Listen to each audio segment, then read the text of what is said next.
Kwa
Icho kwatika tinokutenda mponesi kubva kuna iwoka mkoma Brian Sibalo mushakabvu Brian Sibalo. Brian Sibalo wakabaroka mugore ra 1964 akazotisiya kamusi wa 28 May 1997 angava namakore anokontawoka makumi matatu nematatu 33 years nekuda totaiwaka zorora murugare kubva 1997 kusvika nhasi uno pane makore makumi maviri nerimwe chete 21 years Brian atisiya nokudaro aiwaka hazvina basa kuwanda kwemakore ikoko ndokuti tinoramba tichingovarangarira badzi kunyange zvavo vakafuratira nyika nokuti mabasa avo avakasiya nanhasi unoka achiri kungoti varaidza pamwecheteka nekuti raira pamwecheteka nekuti dzoreredza uyezve vamwewo vaimbi vezvitendero vari kuimba mumashure omuka vari kuteedzerawoka madzimba avo nokuti panguva yacho dzavaimba iva vakoma varume ivavaka kwakusati kwane vaimbi vezvitendero vakawanda kureva kuti ivo ndo vakatanga nazo ndo vana magogodera kana taakutaura zvisina zvoka ndakaita mhanza yekukurukurawoka nevanin'ina vake Brian Sibalo vanin'ina vake ndakakurukura navo vanogara muno mudhorobha reHarare umu regai tinzwe umwe achitipauka nhoroondo ya mukoma Brian Sibalo. Brian Sibalo akaberekwa 1964 kuGweru. 1964 kuGweru. Papi pacho Gweru? Gweru kuMkoba. Ngati zvangu kwakaberekerwa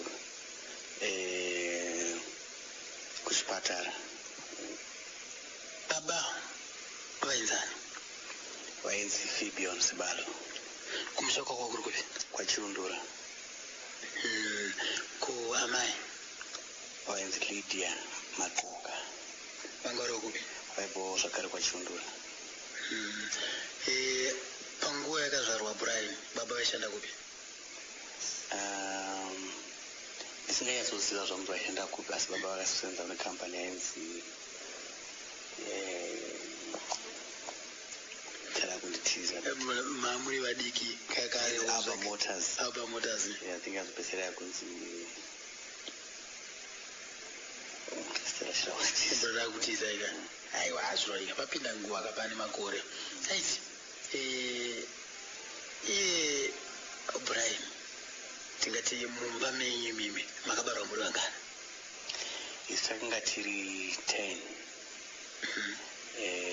How many girls? 5 girls and 5 boys. Komana mungakwanisa here vamuchiri kutondera vese vakashaya nevapenyu vacho kana pane vapenyu kana pane vakashaya muvadonongodza vese kuti kubva pane wokutanga kusvika pane wokupedzisira?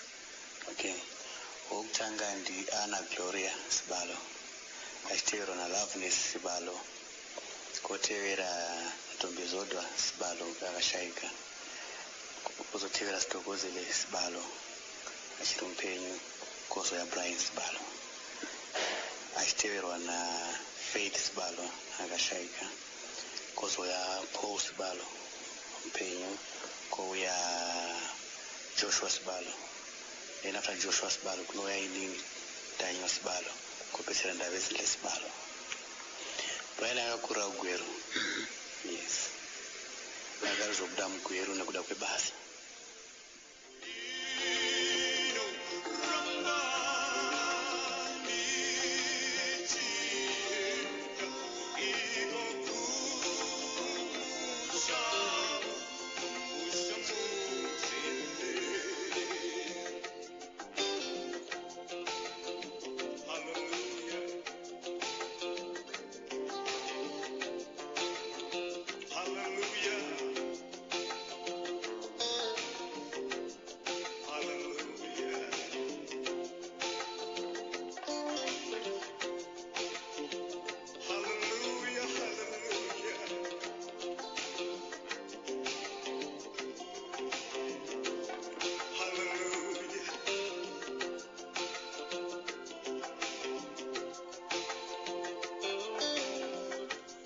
Ndakabona denga itsva nenyika itsva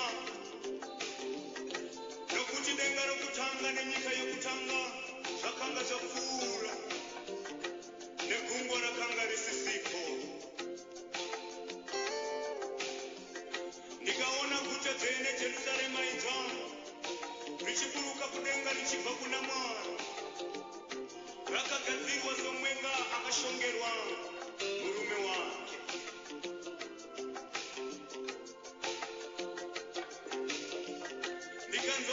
richibva kudenga richiti,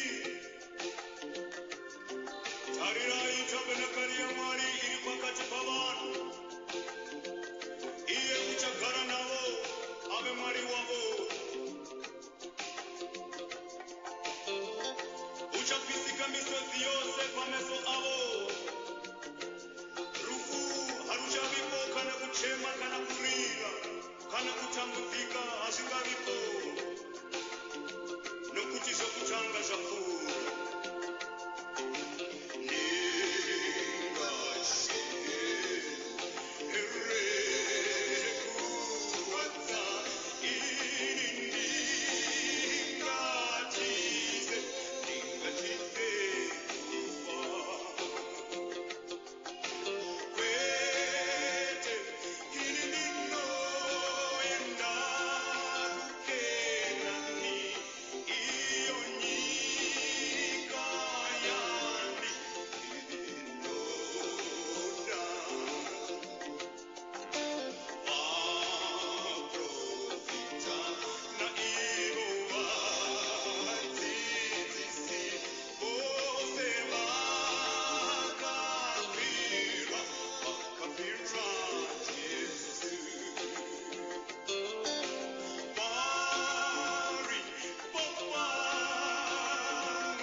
Ndo kambo kanonziko Jerusalem akubva kuna eka mushakabvu Brian. Nokudaro tikupfuurira mberi tichipuwa kanhoroondo nemunina wa Brian anonzi eka Daniel.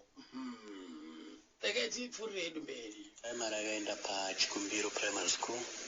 Iri kupi? Iri kuMukoba. Mukoba City. Secondary akasunda kuAscot Secondary School. Ndingati music akatanga kuita music nsandaberekwa. Asi zvichitaurwa music akatangira kuchechi. Ane makore anosvika 6 years. Akanga akutoimba zvokuti vanhu vaishamisika nazvo kuchechi. Munhu akutanga kuimba muchechi. Vaipinda chechi panguva Apinda Apostolic Faith Church inozikamwa nevazhinji nekuti yekwasemwayo. Zvichireva kuti ndo yaipinda vabereki iyongo. So zvichifamba nenguva kudaro kuchikoro anga akuimba here kuti akatanga kutoimba kuchikoro. I think ndakazoenda kuchikoro chaakaendawo ndikazoimbawo makwaya kuchikoro vadzidzisi vakanga varipo nguva yake vakazonge varipo ndiripo vaitaurawo vakatopinza mukwai nokuda kwake achiti unofanira kunge uchiimba kuti mukoma wako waimba. Saka kuchikoro primary waimba. Secondary takazondoenda kuzvikoro zvakasiyana, asi kusekondari ikoko ndinozoraidza piano nekuimba zvakare. Aitoridzawo mainstruments? Ongo airidza piano negita. Imimi sekuziva kwenyu kana sekunzwa kwenyu kwamakaita zvichitaurwa, anti ananga amudzidzisa izvozvo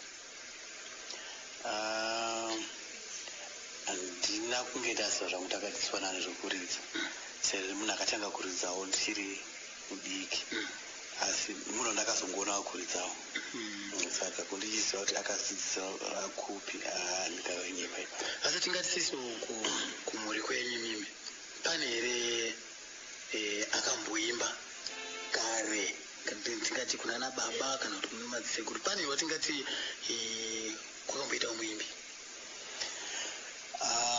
Ndingati vabereki vedu vanga vari vaimbi, asi zvava havana kuimba zvekuita zvemarekodhingi, asi chipo chekuimba kwavabereki vedu baba zvisina mai vakanga vari vaimbi. Vaitoimba kuchechi?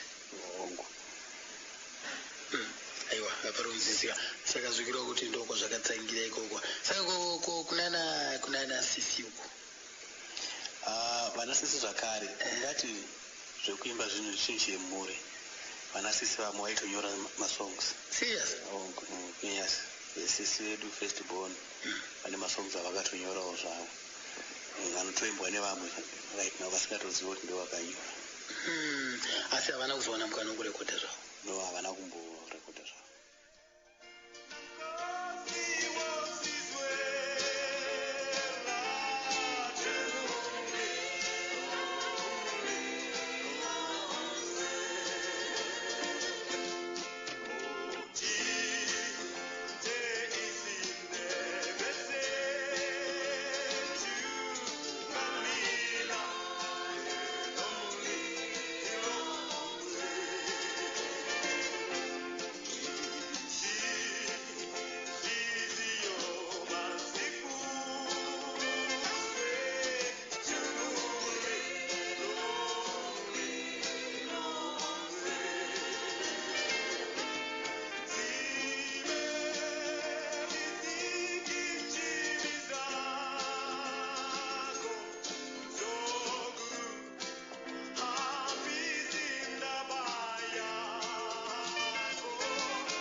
ingoma ilebizo lokuthi umlilo ngithemba likhoyisele ingoma yahlatshelwa ngendlela yasephezulu nguye phela siphethe imbali ka Brian Sibalo ake siqhubeke phambili sizwe okunenge wathi yena siqede isikolo wasuka wathini uBrian Sibalo Brian ayipheza isikolo chi chakazoitika apedza chikoro Brian akazowana basa kuzesa by that time yake ESC saka akanotanga apprentice yake ari kuMunyati saka ari kuMunyati ndopa akazotanga wasine cheche rimwe mabranch riri kuKwekwe saka akatanga kushumira kuna mataru kubranch riri kuKwekwe ndoko ndokupimbizo ndoko akazotanga band nevamwe vatainamata navo like the Golden Gospel Songs. Muchiri kuyo kutanga makore api? Kana ndisinga ndinoitwa 1983, 82, 83, between 81 to 83. Ndopanga vakutanga mandikula kuita group ravo yongo navari mumbizo muKwekwe yongo muchiri kuyo kere vamwe vacho vakatanga nawo ngati panga pana Mordecai Manyame pana Nebat pana Nico Dimas Manyame Otinio Manyame Angela Manyame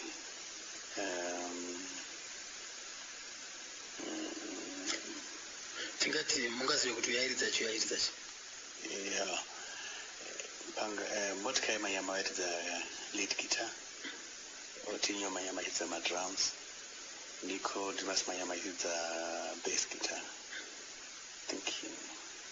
keyboard and Mordecai I think I had a keyboard for my recordings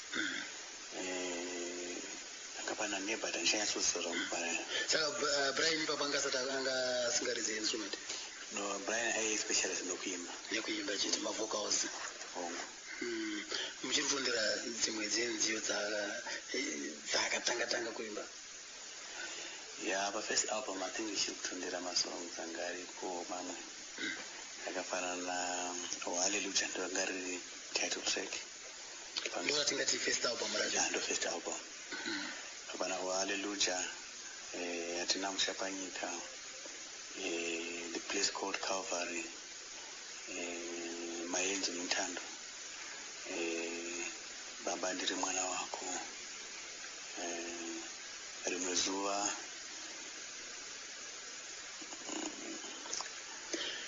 right imimi muchiri vadiki muchikura makambowanawo mukana here wekumboimba navo kana kuti kumbosvikawo kumashows pavaita kuimba navo hatina zvedu kumboimba navo as kumaband but zvinhu zvaitirwa mumba vaikwanisa kungoona nguva yekuimba mumba asi mashows avo haataenda zvashuwa taenda pavaitawo mashows kwatanga tiri because hataizokwanisa nekutevera kwese kwavane mashows but pese pavavaya kugwero for mashows vaitomeka sure kuti tese tiripo to support saka apa vanga vakutogara kuKwekwe manje yes vanga vakuchigara kuKwekwe aiwa vaigara zvavo kuMunyati ndokwavaingakuMunyati saka muKwekwe ndo mamune kwakuri kuchechi kwavaendera chinoitira zvinhu zvavo ikoko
iyo ingoma pa ilebizo lokuthi ekhaya likababa ezulwini 1992 production ka ngihle phune kudlala dela lebizo lokuthi thula moya.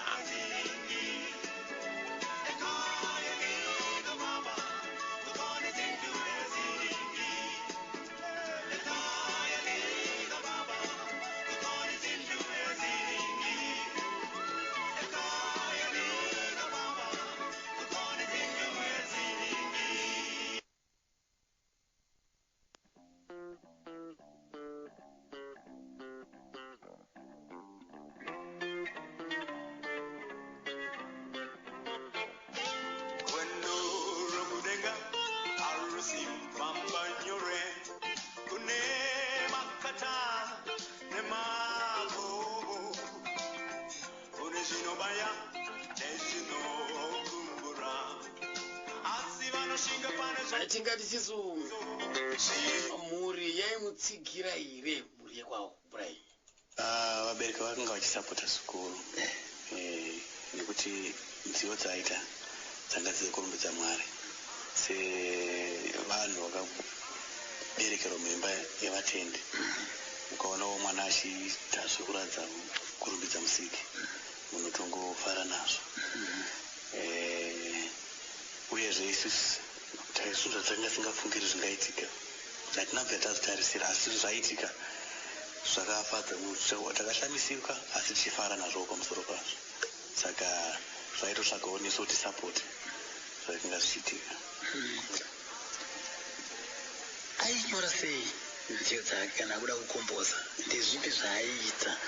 Tingati sisu mufana wamwe anota inini ndinorota ndozongoerekana nda vamwe vanoona zvinenge zvichiitika, vamwe vaitora mahymns, vamwe vaitora from the Bible. Brian aizviita sei?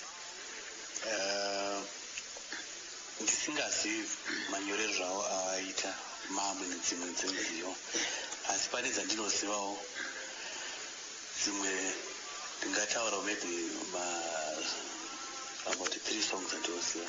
Kanaiti imwe yakauya kuti ndaitodhiraivha aidhiraivha tichinandinawo vakatanga ngoita humming, they decided to say I'm getting this song and ndoda kunyora and waipapo ndo taitotravela titese tati muno marayo then it's one of the songs avanyora song ipi inonzi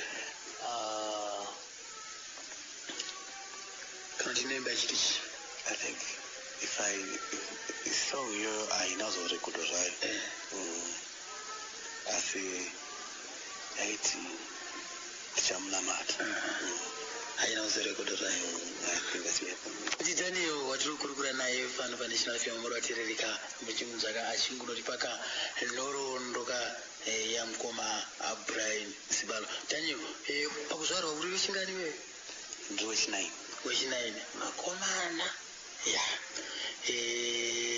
zvinofadza chose kana iwe uri wokupedzisira kuchikwanisa kunzwa kuti panhoroondo yamukoma. Eti afamba kudaro Brian, dzimwe nzvimbo dzamungati mimi idzi akatenderera achinyoredza muno munyika yeZimbabwe dzauchiri kutondera ndedzipi? Dzakati wandei. Vaona naMutare, muno Harare, Gweru, Kwekwe, Bulawayo, nzvimbo naHwange, nzvimbo dzedzi Victoria Falls. Pane here kwaungati kuchiri kurangarira iwewe, kwaungati pane show yandakamboatendawo iri pakati aikoko pakabatwa basa iwewe yauchiri kutondera iwewe. Haino kuti dzakawandisa dzimwe unokwanisa kusvikako, asi iwewe yauchiri kutondera.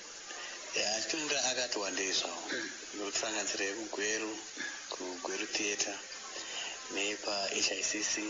Chii chakaitika kugweru theatre? Ngati Mwari akarumbidzwa, music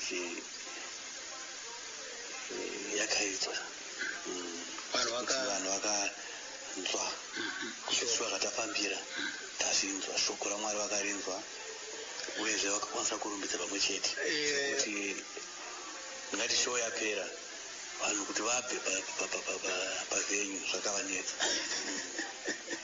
Hakuda kungoramba vachingonzwa chete. Saka apairiza anga ane mamwe magroups here kana kuti banga riri group ravo chete riri one? Ipapo ranga riri group ravo riri one. Right. Ku-HICC vakaridza kuti ranga riri group ravo riri one? Panga pane mamwe magroup anga akaita seapi? Panga pana singakanganisi, panga pana anchikurangarira ndovamanyeruke, papane vainzi MOTB, the Rangers of Truth Gospel Band, papana Rita Shoniwa, panga pana Clive Barangiro, and papana Kiden Darare. Yange iri function ichi? It was just a gospel.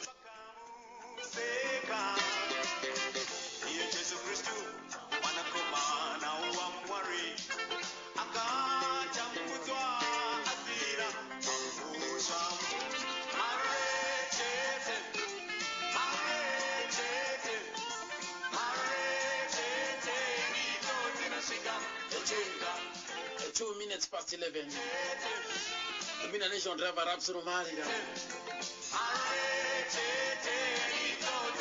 4 June 2018 echirongwa gamba remanzi atakabata isuka Brian Sibalo uyo akabara kwa mugore ra 1964 akaberekerwa kwa Mugweru akazotiseka musi wa 28 May 1997 aine makore anokwanidawo 33 akubvira paakatisiya ipapo kusvika nhasi uno pane makore anokwanidawo 21 chete. Tinoti zorora murugare gamba. Tombonzwa sisu yenga favorite song yake ndeipi? Song ndinorangarira chose yakanyanya kukurumbira zvakune vanhu ndeyekuti tinokutendai muponesi, ndiri mufambi, Jerusalem, mare chete, dzakati wandei. Saka panguva yake pamungati mimi paakabudisa nziyo yakati ndo patakaona isiso kusumuka kwake nekuchinja kweupenyu. Ndikati pana ndiri mufambi, pana album ndiri mufambi, ndo pakatanga kuchinja music yake. Ndikati paipapo ndakaona kugamuchirwa kwayo zvakanyanyisa. Kana ukatarisei panguva yacho tingati isiso vaiimbira kutsvaga mari here kana kuti kushumira? Taura chokwadi kwamangu aimbira kushumira Mwari. I think you will spend more money for music than what you would get back in return. Anga asinganete. Tiri kuona vazhinji siso mazuva ano vari kuimba vamwe vamaministers ekuchechi kana kuti vamapastors, umwe anotanga ari muimbi ozogumisira akunzi ndipasta. Ameno semuenzaniso wakafanana saCharles Charamba, pastor Charles Charamba, zvichiburikidza nekuti zvakakurudzirwa nekuti kuparidza kwaanoita kuburikidza nekumukushaura ikoko zvozomupa shungu yekuti inini ndakuda kunogumisira ndamuparidzi kana kuti mufundisi. Ndisingazive pana Brian haana kumbowana mukanewo kuti akazogumisira apasta. Kwete wanga chingori muimbi. Ndingati zvekuzova pastor handiti zvinoenda nerudano. Saka kana Mwari wakudanawo kuti uzove muparidzi uzongopesa muparidzi. Asiwo even kuimba chaiko rudano. Kana Mwari akudanidza kuti uzongoitawo zvokuimba ndozvawadaniwawo naMwari. Hazvizoiti zveshungu kuti ndazoitawo shungu dzandichiparidza. Kana Mwari akupa ndepapo unongoitawo zvawadzinza Mwari kuti izvozvo. Akambowana mukana here wekuti vaimbawo nemamwe madzimai rainzi chigroup racho? Rokutanga raiti The Golden Gospel Sound. The Golden Gospel Sounds. Ranga rine madzimai? Yes, ranga rine mai vatatu. Ndoenza ani nani? Constant Chuma, Evelyn Manyame, and Evangela Manyame. Right. Chikwata chekutanga chocho akafamba nacho here kusvikira mazuva ake ekupedzisira kunti akazombosiyana nawo uyezve kana vakasiyana chii changa chaitika? Havana kuzofamba zvavo vese, tingati vakaita maalbum anokwana kuita 4. Vakutanga rainzi Oh Hallelujah, vakaita Seeds of Fear Zuluini, vakaita Believe in the Power of Prayer, vakazopesana rainzi Tumamina. Nokunzwa kwangu ndisingazivi yangu ndichinzwa mutauro ravo vainoti the Golden Gospel Sounds yakanga ichida kuitawo zvayo yega, saka vakaona kuti vanga vadzivise saka vakavapa mukana iwowo, saka vakapatorawo mukana iwowo kuti vaflexe muscle and try something else, ndobva vatangawo kuimba vari solo as a solo artist. Kana muchiti mimi vanga vakuimba vari as a solo artist mudaidza kuti chii? Vanga vasina a band, a permanent band. Munhu angava kuti anotsvaga vanhu ma-session musicians voshanda navo for a project zvopera zvotopera. Kana vakuda kuenda kuita mashows avo kutsvaga futi, kana kuenda mashows avo ngati vakanga to create a relationship nevavashanda navo, vaigona kungoti vakomana ndine show, saka vaiti bati pabasa pamwe chete vashandidzana. pane here vamukati mimi wakamboseshana navo iri segroup, like kuti unongowana group rakangobatana pasina kuti wanonga uyu wanonga wavabatanidza, ungorwanidza riri group ongoti akomana imboya timboita basa rangu panapa then wozoenda zvavo. Pane zvakamboitika zvakafanana ndwaro? Ndingati pane havanawo vana riri group rakakwana, asi vaigona wana pane vanhu maybe 2 vanoshanda vese pamwechete vovatora vozosanganisa omwari uku neuyo aruku. Alright. Ipapo pavanga vavega vakufamba vari vega ipapo vanga vachimbori best ikukwekwe ikoko? Vanga vava kuno kuHarare. Vakauya sei kuno kuHarare? Kwakuri kuuya nebasa. Vachirungoshanda kumagetsi ikoko? Nonga. Kuno kuHarare anga ugara kupi? Kuno vaigara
ndingati after kusiyana negolden gospel sounds I think vakambotora sabbatical about 2 years pasina mborekodha, but after that ndopa vakazorekodha an album rainzi ndiri mufano.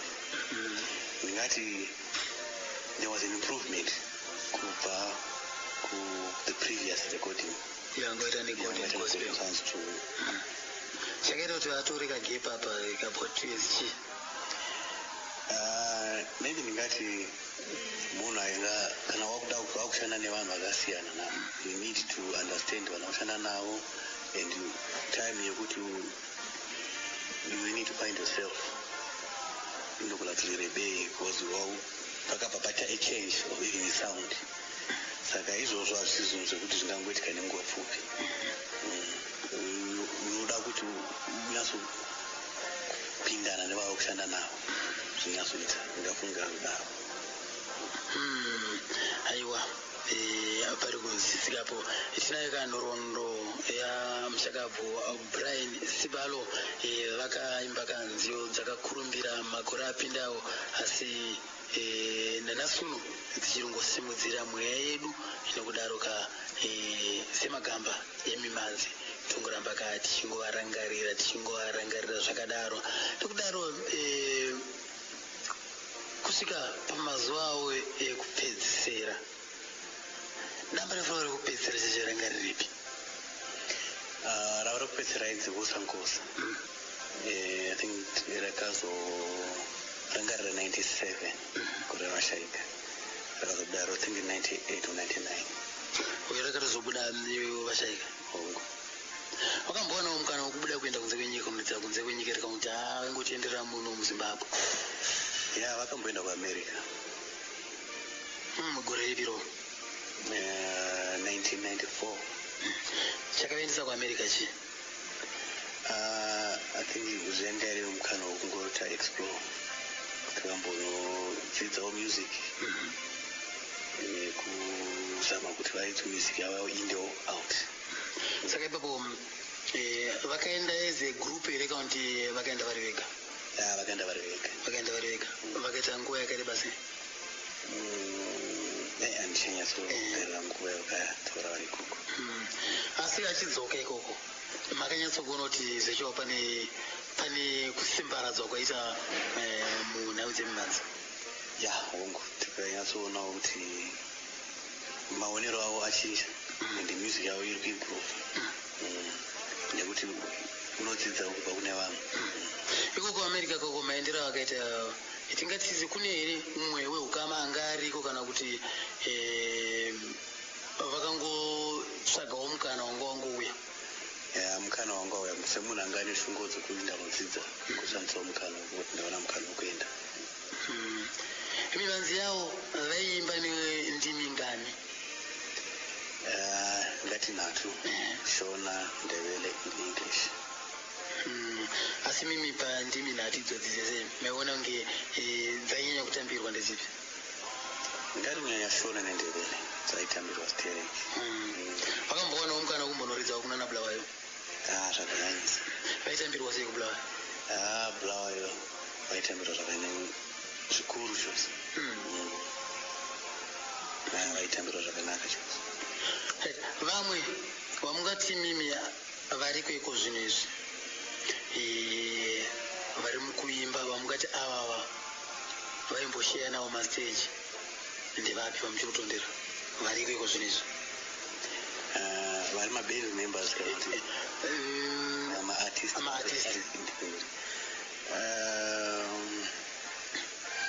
think ndiri kurangarira vana sana Elias Musakwa vakambosheyawo zvavo but vanga vachiri kutangawo kana Musakwa nguva izvino. Ngati ndo maartist anga aripo panguva dzino nautaunash kana show yautaunash but handisi kuti vachiri peri vari kuita music naRita Shoniyo ngati vamwe vanga vari kutanga vanasana Kile Darari naClive Barangiro.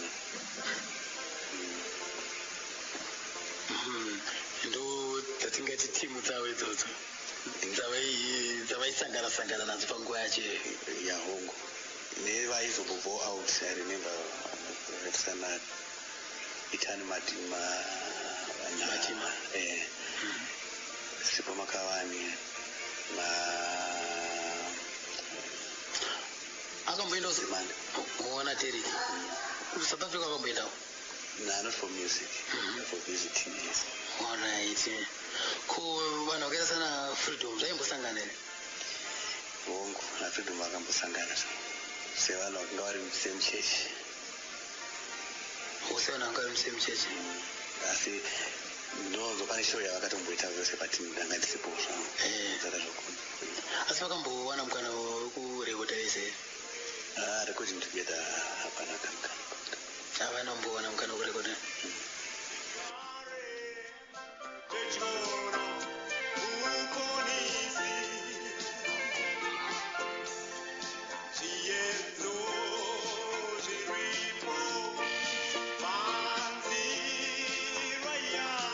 Anjeka Brian Sibaro vanzwapo ka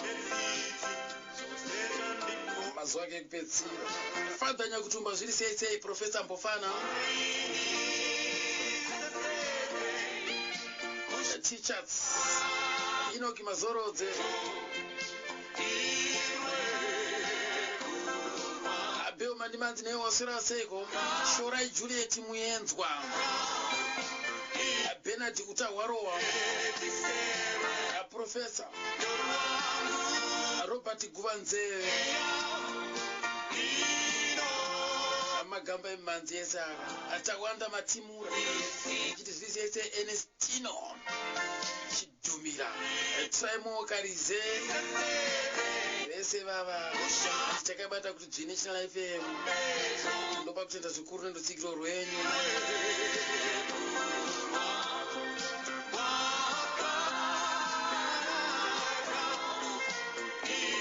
Clean Mashaya Mombe Clever Selemani Pachinoyapo achimwe Josephine Machiridza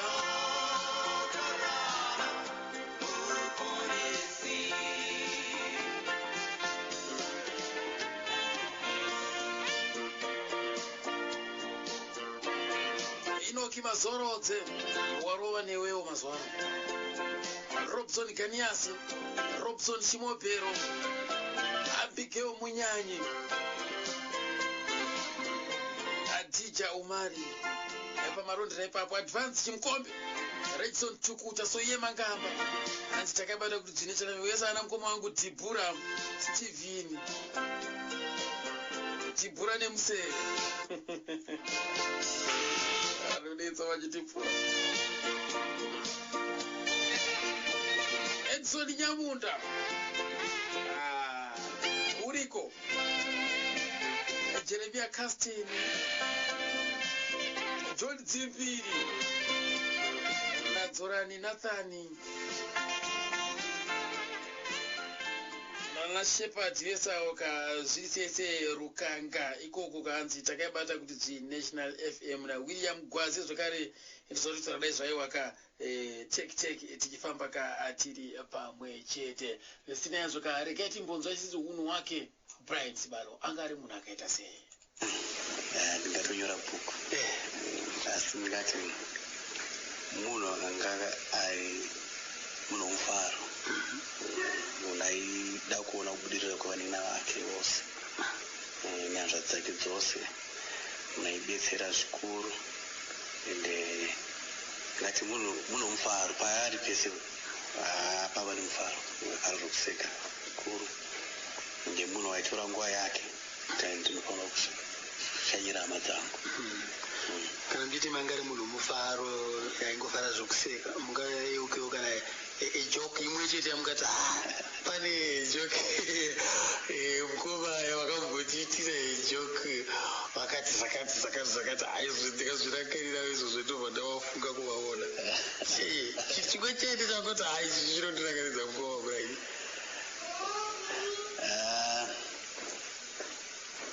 ndingati pane joke yavakambotaura narimwe gore vakati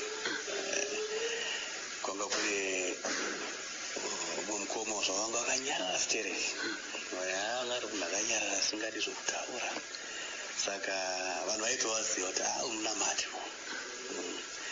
Saka pane nziyo imwe inonzi watakura kuipa Jesu.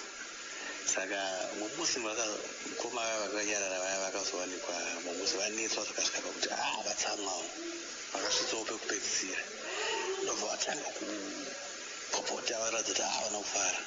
Vanhu vakati watakura kuipa Jesu ezini mukoma vaya vazotakura kuipa manje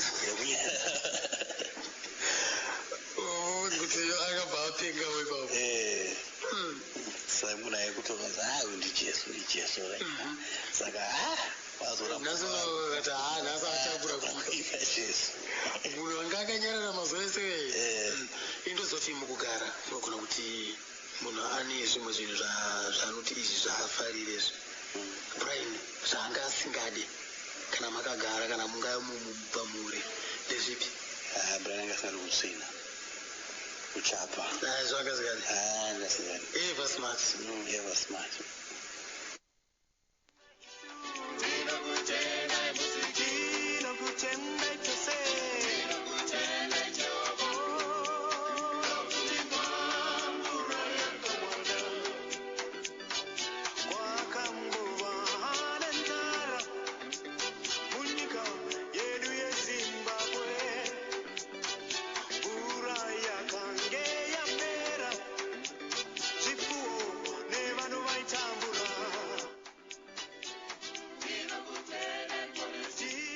So Brian watisiya zvakazofamba sei? Vashaika mukoma Brian panga pane album ravanga vachiri kurekodha risati rapera rainzi Busa Nkosi. Saka papane matracks anga asati apedziswa. Saka ndakazongofonerwawo ndichiedzwa kustudio kuti kachikumbira kuti kuwe tikutsvaga voice ritingamecha ramukoma Brian kuti pedzise matracks anga asina kuitwa. Saka ndakazoenda ndikanoitawo 3 tracks on that album. Title track yacho kuti Busa Nkosi nesong inonzi Ndopururudza nehands shackled. Ndakazoitawo lead vocals on those tracks.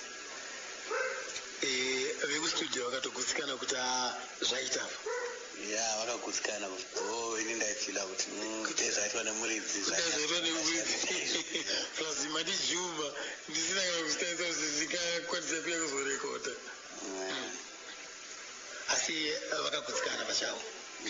Ivo vanoti vakagutsikana singazivi zvasi zvekundifadza asi imimi mukomadhani album rabuda riri makuriteerera imimi pamakaita imimi makapanzwa pari sei? ndingati handina kunyatsofadzwa zvangu zvakanyanya nekuti richireyeswa album ndandiripo. Saka ndaifila kuti zvakazonyatsotora muridzika zvaizonyatsobuda chaizvo chaizvo because maiona maitiro aita ndaiona maitiro aita muridzi kuti ndakati ungofila as if handina kuita justice to the album.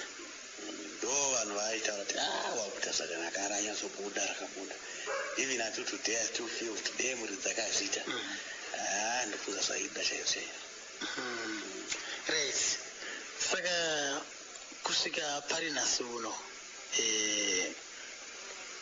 uri kuzvitora sei munhu manzi? ndingati ndichipedzisa pamabvunzo nezvemumanzi kuti after Vashaika zvazofamba sei. Ndapedza kuti album ndiri mukoma wangu wandoteerera Joshua Sibalo akazoitawo maalbum ari kuona matatu ake akaita Mutsiro volume 1 volume 2 volume 3. Saka ini after that handambopinda music ndakazombogara ndisingamboiti music. Maybe ndaingofila kuti ndisati ndanyatsomachuwa enough to do music. But ndikuda kwevanhu vakazoramba chimoti uri kurekere kuimba music yekwete voice mushure mokunge vanzwa maimbira makaita paya.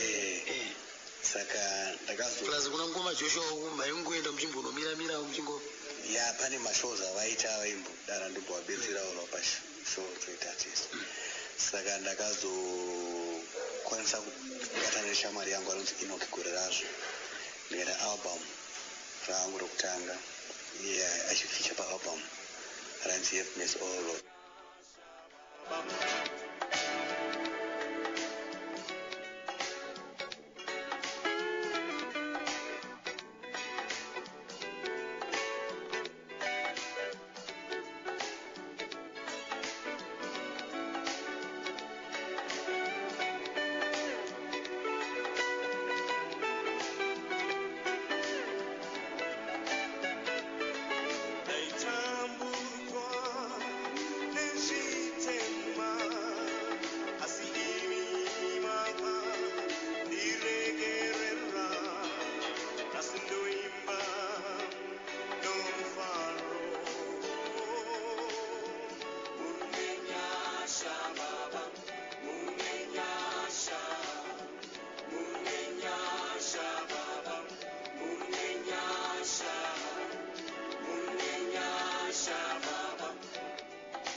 Amane wenasi ungawana zororo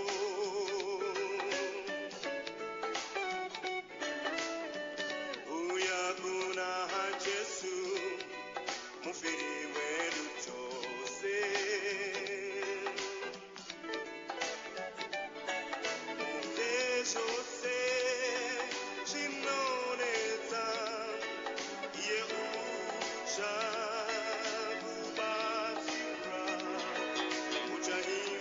ndakaita manza zvakare ka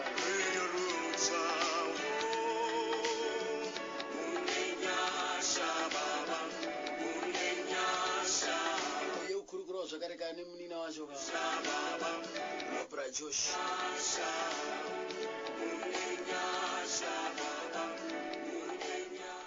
kuti pane kutanga kwawo vakawana some form of anointing from Reverend MJK Semayo vachiudza kuti uchazova muimbi mukuru saka Mwari akavangozadzikisa that anointing iyoyo tikazongoona mukoma vakutoimbawo kuzosvikawo palevel yavakasvikawo nenguva yakatenderwa naMwari kuti vasvike. muchiona imimi mabatiro avaita basa anga ari munhu akaita sei pakuita basa rake? Ngoma was a very serious person, munhu anga ari serious. Ndingangoti even musiri kuita zvemusic kana angotaura chinhu chaaida kuti chitoitika ipapo chaitofunga kutoitika ipapo. Munhu anga asingadi kuti uzoti akanzita chakati uzobata iso uzodai. He was a very serious person and munhu aida kuti utaure chokwadi. Ndizvo ndakada kutaura pana mukoma wangu munhu aida zvechokwadi. Achifara zvake but aida kuti zvinhu zvake zvive straight. ukangonyepa chete mamusingawirani zveshuwa mamusingawirani. Right, tingati isisu aiti kana akuita tunhu twakuita music pane herewo zvaaita kana kuti nokuti pana vamwe vanoti kana akufunga zvekuda kukomboza music yake kana akuda kuita tunhu twake umwe anozvivharira mumba haadi kuona munhu padhuze naye. ameno Brian anga ari munhu akaita sei kana akuda kugadzira tunhu twake? zvaingosiyana siyana because background yekuenda kuchechi kwaiimbwa sire kuchechi kunoimbwa music iriko yakawanda kunoimba ndewo Brian munhu aifara zvokutera music yekunze achisanganisana unomu ndoranga rimwe gore taimbotera muimba idzi Jimmy Swaggart kusvika tazoona the next day mukoma nezibhuku remasongs aJimmy Swaggart akazara. So munhu aiti verenga zvinhu zvakawanda achiwana zvinhu zvakawanda mozoona akubuildawo zvinhu zvake from there. Dzimwe ngoma gonongoti maybe muchimuka makuseni paya mune muchiri vana vadiki kamomboenda mubedroom muchida kucleana mumba motoona pane kapepa kakatonyorwa nesong yakanyorwa pasi. Izvo munhu anga achitozvinyorerawo song yake mambe usiku kana kuti makuseni achimukawo. Saka zvaingosiyana siyana nekuti mukatasa dzimwe nzimbo dziri pamaalbums ake hadzisi nzimbo dzaakazvinyorera mahymns atotorawo kumahymn books yatinawo nedzimwewo dzatinoimbawo kumakereke. Saka zvinosiyana siyana but kunyora kwake it was a lot. Ndikangoti ndoona kunge panga pane research yanga yakakura. Pane research yanga yakakura. Dzimwe nziyo unotozoona kuti iyi nziyo yakanyorwa naAndrew Crouch, iyi nziyo yakanyorwa nemuimba kachakati, pataibika ipapo. Pamashows ake kana kuti tingati kana akuimba kuchechi zvezviye vanhu vaizvitambira sei? Vanhu vaifara kana nesutu vanhu vadiki wainzwa manyukunyuku kakuti mukoma wangu pastage apo ende waizotowa kuona pastage aizonga ashanduka manje energy yacho yanga yakanyanyisa zvokuti waizoshamisika kuti ndiye uyo ndandinayo komwerere vatabva nayo koma saka vaizoona kuti energy iyo kana apastage aiwa mumwe munhu ndofunga ukatarisa mavhidhios atosiona akasiyiwa achiripo unotoona mushando kuti munhu apastage pairowa basa chaizvo zvaa zvakasiyana nezvatichiona natiri kumba ende waizoshamisika kuti zvimwe zvacho zvakuitwa pastage patachiona vanhu vachipractice atambozoona izvi hatina mbofira tazvona zvakubuda taapamberi. Saka munhu anga ari creative. He was very creative. Zvinhu zvaigona kungofungwa ipapo imimi musingafungiri. Munhu uyo zvaonekwa kupi zvinhu izvozvi. Motozoshamisika kuti zvinhu zvaiva zvakutotapirira kuona.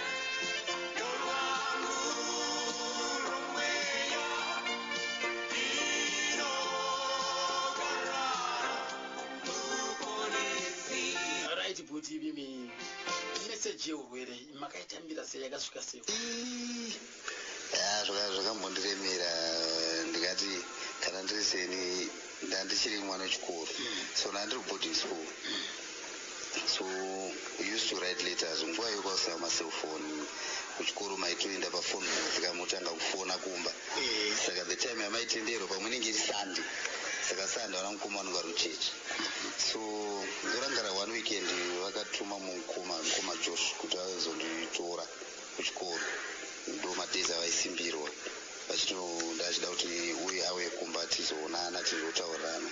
Mukoma wangu akadhiraivha mota zveshuwawo akauya kuchikoro akarambidza kupinda pagedhi nemhaka yekuti papa nemutemo yaibata kanguva iyoyo kuchikoro. Chikoro chipi cho? Tatiri pagini fawo apo pagweru saka zvaibata mutemo kuti mutenderi kuya kuzoona vana jiri maweekends asiri maexit weekends visiting weekends.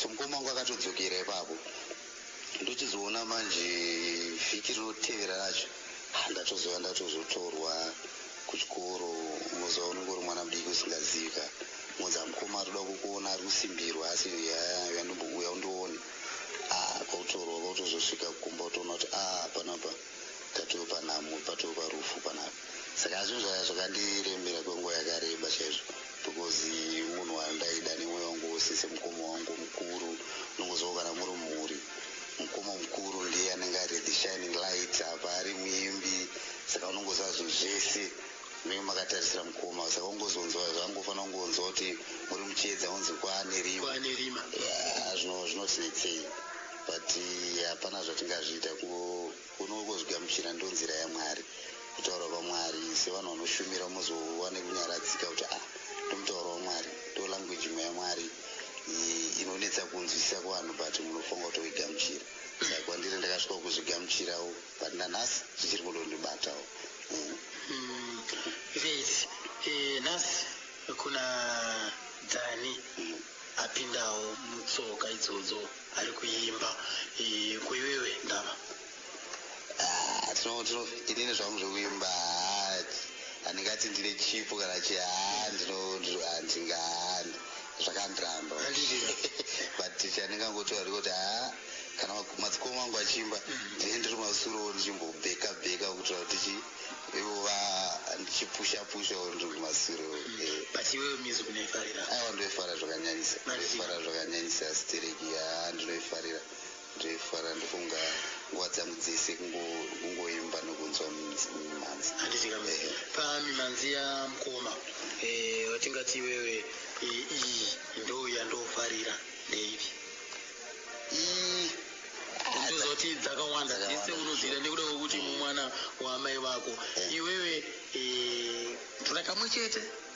Pane kamwe kamboso kanonzi munenyasha baba munenyasha akanzi kanondibata ikako. Chii chinokubata? Mashoko ari mukanziwa ikaka kanotaura zvinhu zvakawanda zveupenyu. Mukoma achitaura kuti ndakanga nenhamo zhinji, ndanga nezvaindinetsa, asi Mwari makazvibvisa zvose, makandiitira nyasha. Unoza ukazvireleta neupenyu, so unonyatsonzwisisa kuti kana munhu achiti Mwari mune nyasha, nyasha dzake dziri papi. Kambo ikako ndinokada stereki nanhasi ndinokaridza pese pane ndiri kambo ikako. Warishe wangu ninokurumbidza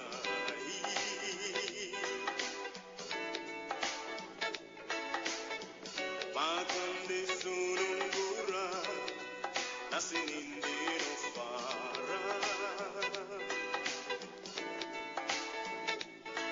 ndaitambudzwa nezvitema asi imi makandiregerera nasi ndoimba nomufaro. Munenyasha baba munenyasha baba munenyasha baba daiva nenhamo zhinji pamwe nezvirwere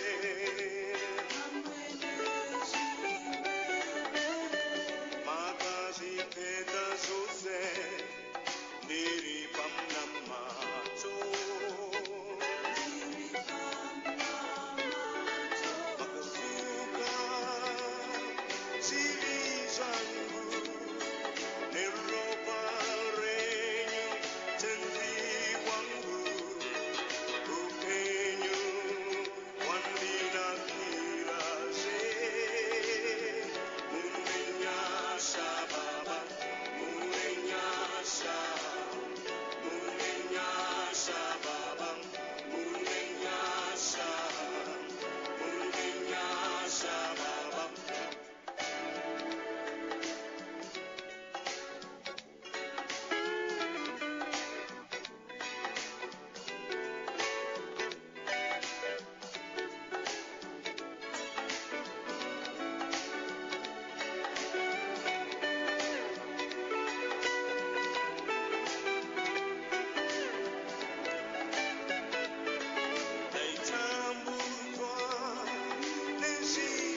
General Overseer Dr. Charles Takabengwa vanowanikwa panamba 11 Charter Road opposite Copy Post Office mujinga megomo imo muno muHarare. Kana muchida kuona muranda waMwari nekushandirwa fonai panamba dzinoti 0772896272 namba dziye zvakare 0772896272 kana kutosvika paDeliverance Center panamba 11 Charter Road opposite Copy Post Office muHarare. Vanoda ma1-on-1 svikai paDeliverance Center kana kufona pa 0772896272. Registration yema 1-on-1 inoitwa mazuva ose kubva 6 mangwanani kusvika 8 manheru. Prayer line registration inoitwa kubva 6 mangwanani kusvika 8 manheru ipo paDeliverance Center. Munokwanisa kuita mabookings enyu zvakare pa 0772896272.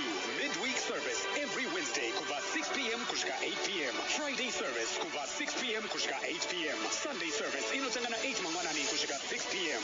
City Life Ministries na General Overseer Dr. Charles Takabengwa vava kuwanikwa zvakare pa DSTV Public Bouquet pa City Life Ministries TV. Kuti muone General Overseer pa DSTV shandisai frequency 12562, symbol rate 27500, FEC 3/4. Polarization Generation Horizontal. Tinotokuzivisai zvakare kuti City Life Ministries mave kukwanisa kuiona pa DSTV Public Bouquet uye kuti uzvionere shandisa frequency 12562, simple rate 27500, FEC 3/4 nepolarization horizontal. Svikai panamba 11 Charter Road mujinga megomo pa opposite Copy Post Office muno muHarare muchida kuti muzive zvizere kana kufona pa 0772-896-272. City Life Ministries na General Overseer Dr. Charles Takavengwa. Usasaririre vamwe vachidzikinurwa.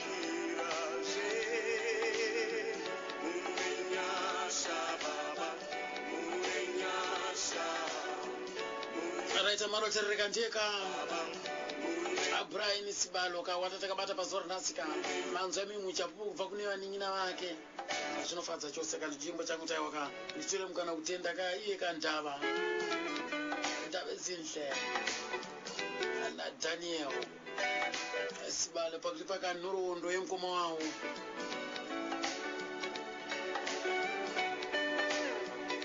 amushakaku Brian Sibalo akatseka musi wa 28 May 1997 muchino munga abarwa ka sowa mugore 1964 so akati ane 33 years kubva paakasiya kusvika nhasi ka 21 years dzapfuura right apanera uda mboti otururwe vada kumbopawo chapupu agamba remmanzi paNational Financial Driver Rapson Mali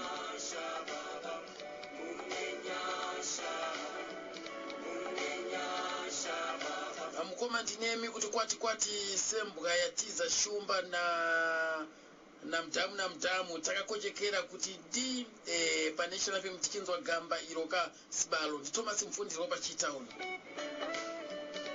uya kuna Jesu mufiri wenu chose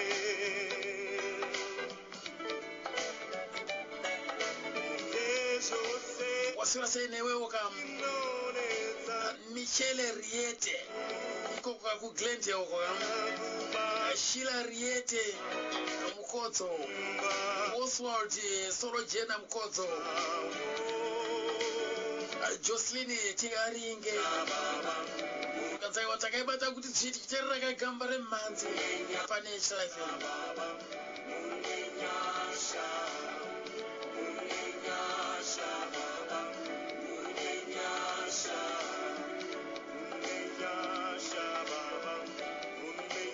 a 7791337 radio. Yo. Magadi. Ndipo magadi uba. Ewa no ndaibwa. Maizo tutaona nani? Ndara round. Muri kupi ngoma round? Tripa edenza. Handitika. Sure. Aiwa ndiripa kutenda zvikuru nekutsigira kwenu. Asina mdzimai ya Umar. Anga asina mdzimai. Odaita. Tripa. Ndatenda hangu. Ewa maida basi. Sharp mkoma. Sharp. Amkoma round. Brian Sibalo 33 years. Anabvirambo wana. Chake aisimbisa kama. Mimanzi yake nekubasa kwake kushimira Mwari. Anisha Forado. Hello. Sese baba. Mukutaurira pasi. Murukure saidza futi zvakare ngoma mfundirwa. Dai maidza zvakare kakufona mukoma Thomas Mfundirwa kamukwanise kunzvika zvakanaka. National 779133 paNational FM radio. Halo halo Hello, Magadi. Spet magadi baba. Ndi Gabriel Jasi ukaroyo. Gabriel Jasi. Right. Apesa nduremba akavigwa kutold pacemetery kutold Redcliffe. Kutold cemetery. Ku Redcliffe. And I remember I anga ari good gospel singer. Time yacho wanga singaimbire mari. Vanhu vanga vari dedicated pakuipa gospel. Zoti even up to now he's a legend. Sanjisiga. Aiwa music yavo yasiyana mazano ekuimbira mari. Zoti even mumashows vanga vasingaitiri zvekubhadharisa zvezvototi cover charge kana chii. Aiwa vamwe vaitopinda mahara. Sanjisiga. Noti I remember takura tichiziva kupepo. Ende makatombwanawo mukana wokupinda mumashows aya. Aigara muna Mopani drive. I remember it was 23 Mopani or 27 Mopani. Notaimboenda tichimboshanyire ku Redcliffe ikoko. Aiwa aitoti chero mukana kumurisa naye aine gitari ravo achiridza aita sei. Aiwa maita basa mukoma wangu. Thank you, Mr. Uma. Ndatenda hangu inini. Mati bata murupu karoi. Karoi. Gabriel Jasi. Ndatenda hangu. Mukoma wangu Jasi. Vati bata ndiri tipa karoi nishanse muka. Yakaita kusadza bhafu ipapo. Neshanse munoti halo? Halo? Halo? Halo. Mukoma munzikira kure. Halo. Right, zvanani manje. Zviri sei? Mushe mukoma wangu jana wangu. Handitozi paCarolina. Ani? Tozi paCarolina. Tozi wepi? Tozi pani? Kanzara. Tozi Kanzara kuCarolina. Carolina iri kupi? Kuno kune ku Glenview 7. Glenview 7. Right. Blaza igona. Panga nechipo. Panga nechipo changa chiripo. Handitika. Yes. Aiwa, maita basa mukoma. Sawa.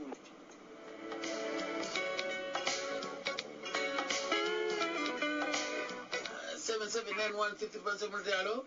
Go man. Baba. Baby shaje. Simbidze basa. Simbidze basa zvakanyorera inge zvinya kufamba zvakanaka. Ndokuti tipagamba reumani. Handitika. Nongoti osando kunana Nicola Zakaria nemucherechedzo wakanaka kuneswa iyo kuti vanokasirawo kuenda uye zvinenguva dzavakaita. Saka nokudzidza kwacho ikoko kana hakuna kudzidza kwatingaite kunopfuureko. Handitika. Tinotenda chozvakaomani. Zvakakura kuti zvakakosha kuenda pastage nekukasira.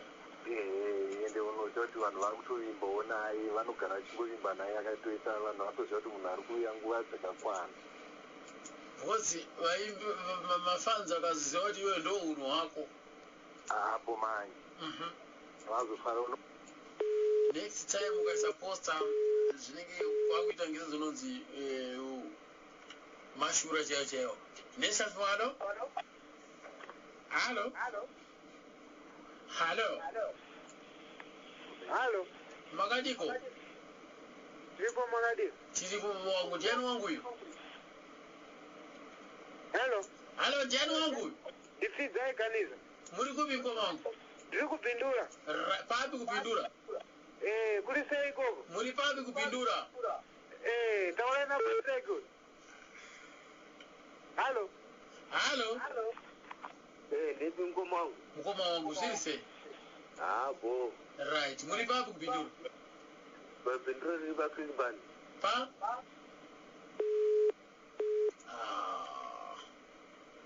779133 paNational FM radio halo?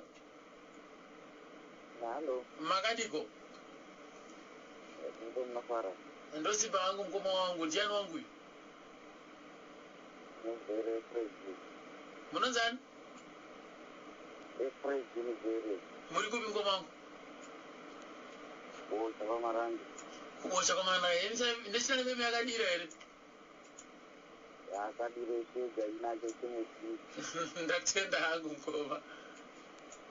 Oinda vasiri kubvunze kumwana hapana mwana wakazouya weresawo masaira. haana kubvira aita mudzimai, haana kubvira aita mwana. Hausi uyo outside.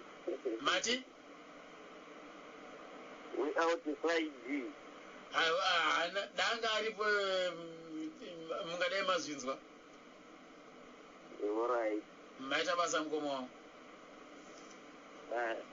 779-133 paNational FM. Anzwa kune ere maforeign based ma-outsiders. National FM radio, hello. Hello mkomama. Wanu wakuru. Makasimba. Ndozimba ndiani wangu.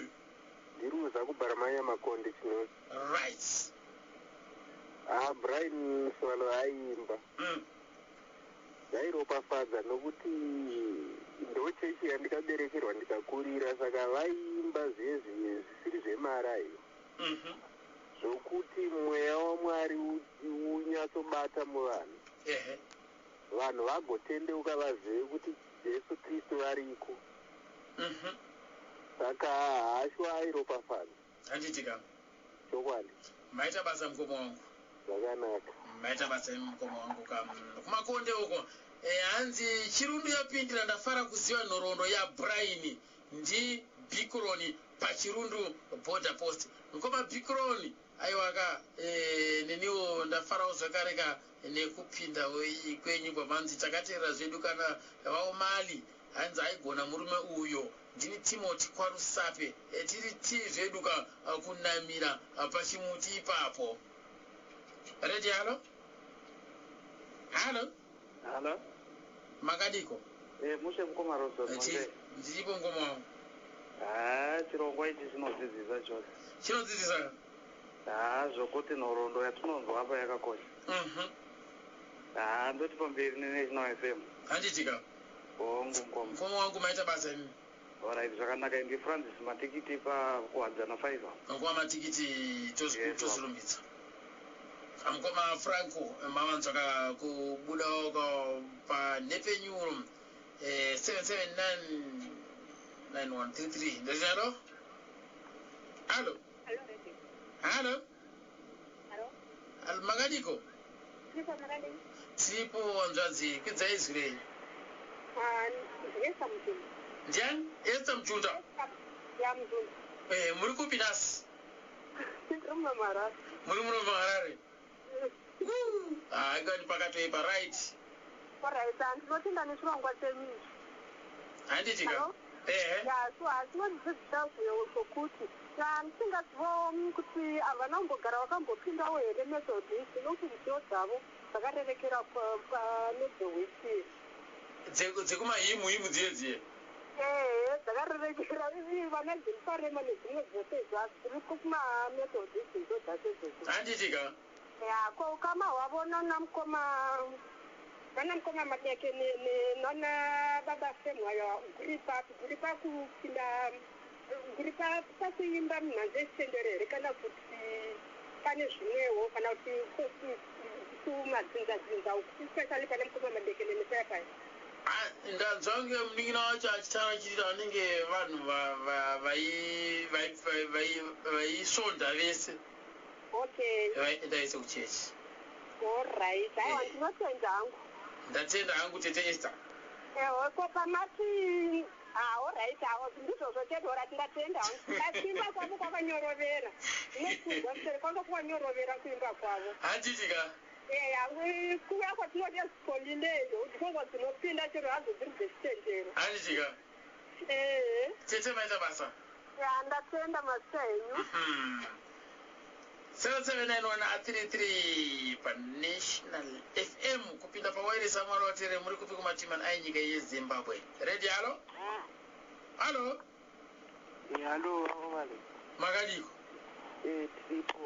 Tiripo. Ini ndeto superstar. Murume waigona. Handiti muri kupi kumasiyasa? Ndiri pahope pane mukadaruena. Okudarueno? Zvakanaka mukoma wangu, maita basa imi? Gamba ratora mukombe ndo one gamba randaona rakatendeka. Rakaita sei? Ratora mukombe ndo rakatendeka rega. Uda kuedza kuti chii apo iyo? aiwa apa magamba ese andazwa airi kumberi Komango magamba anoita sei? airatora mukomberesana nechikupa bhawa. Bye bye.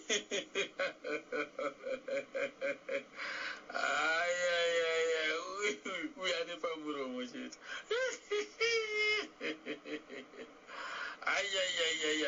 Right. 779-133 for National FM. Ready, hello?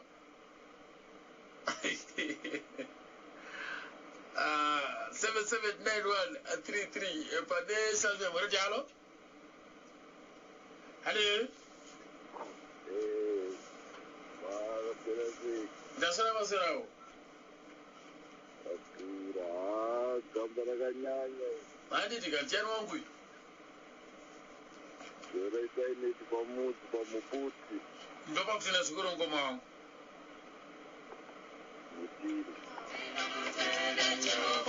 Right him. Mungu zacho ndozajikana kamaro zerera ndika.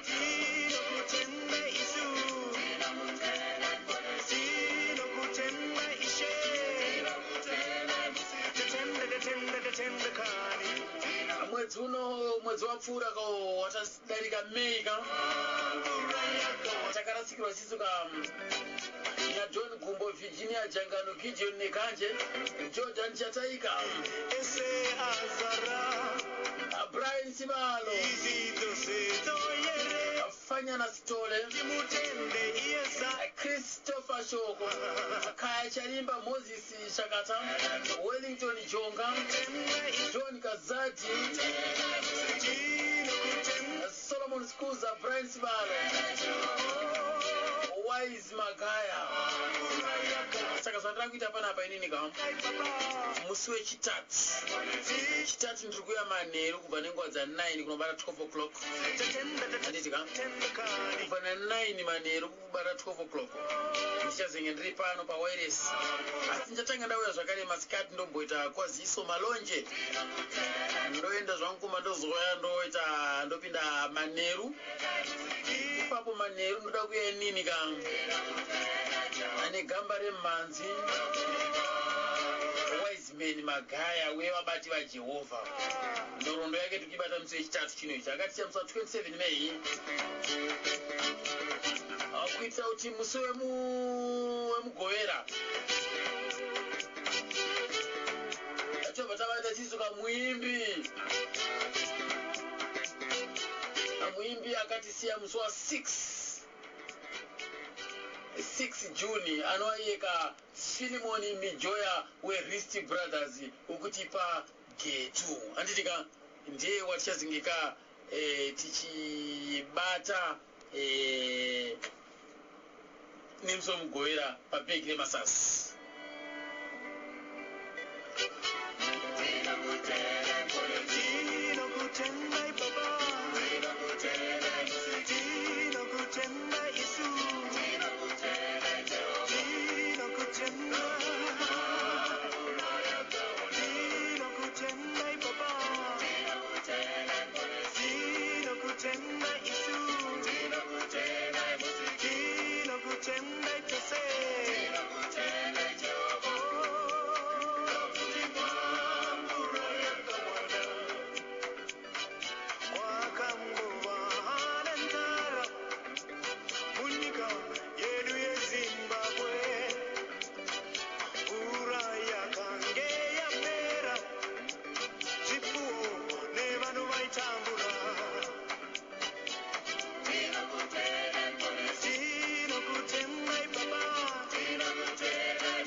Kupedzisira panapa ndichamwalo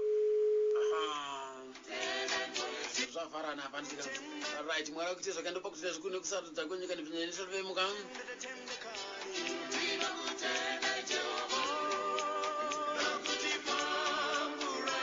ndoda kukupaika nhamba panapa vazhinji vari kufira kuda kupindawo mugrupu regamba remhanzi ndikudaro kateyai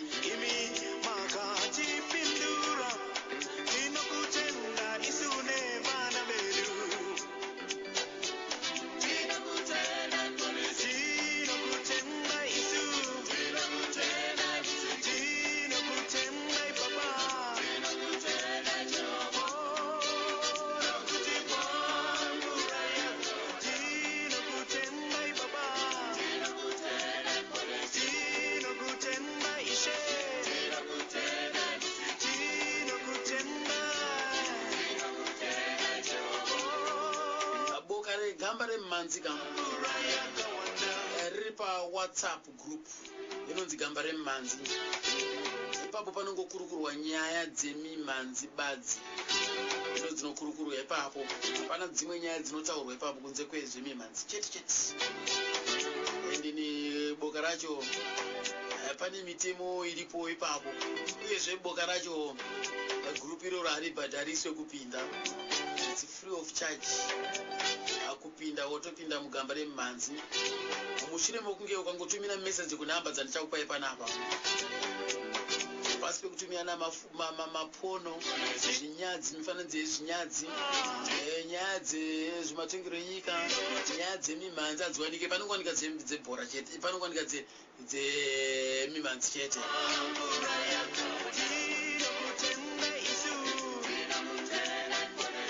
Uyezve ndo boka riyeka rekuti izo kana kune vamwe vaimbi vedu vatotarisira kuti vanenge vachida rubatsiro, tinongobatana nawo ipapo mugamba remhanzi, tichingobetserana tichingoita mudene social responsibility. Right, number is 0772 219 678 0772 219 678. Mungotumira message. Zvawupindawo mugamba remhanzi. Muudzwawo ipapo.